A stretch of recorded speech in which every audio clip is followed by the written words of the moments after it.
Hello guys, good morning, good morning, good morning. A blessed third Sunday of the month na naman po tayo ngayong umaga. At katulad nga po ng ating gawain every Sunday, ang pagkakaroon natin ng commitment sa Panginoon, ito ay lifetime. Hindi po ito kung kailan lang natin may isipan, kung kailan lang natin gusto, at kung kailan lang natin gagawin ang mga gawain ipinagkaloob sa atin ng Panginoon.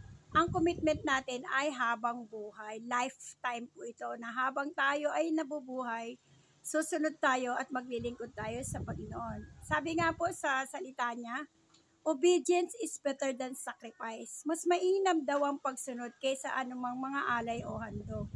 So kaya ang marapat natin ibigay sa Panginoon higit sa mga material na bagay, mga kayamanan, mga treasures, yung time mo sa Lord, yun ang importante. Yung commitment mo, yung covenant mo sa Kanya, yun ang dapat natin hindi kinakalimutan. Hindi lang every Sunday, hindi lang tuwing may araw ng gawain, kundi sa araw-araw na ating pamumuhay, dapat nakikita yung glory ng Lord sa buhay natin, kung paano ba natin siya mabibigyan ng kaluguran, kung kahit may nakakakita man o wala, ang importante, yung pagsunod natin sa Panginoon, hindi natin ito winawala. Kaya magandang umaga po sa umagang ito. Salamat po sa magagandang encouragement na binibigay sa atin ni Lord. At patuloy po tayong pagpalain ng Panginoon, anuman po yung ating ginagawa.